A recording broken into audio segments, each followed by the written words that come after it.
Hi everyone, in today's video we will fix the Frigidaire dryer blinking red light. Error meaning reset and troubleshooting guide. So the fix one, you can reset the dryer.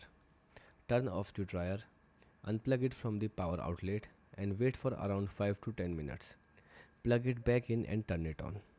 And check if the red light stop blinking. Fix 2, you can check the door properly. Open the dryer door, close it firmly until you hear a click. Then make sure nothing is stuck in the door seal. After that, start the dryer again and see if the light stop blinking. The fix 3, you can clean the lint filter. Pull out the lint filter, remove all lint with your hand, rinse it with the water if it's very dirty, then let it dry completely and then put it back in and start the dryer. The fix 4, you can check the vent hose. Turn off and unplug the dryer. Move the dryer slightly away from the wall and disconnect the vent hose.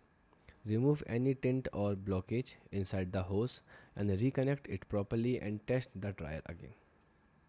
Goodbye.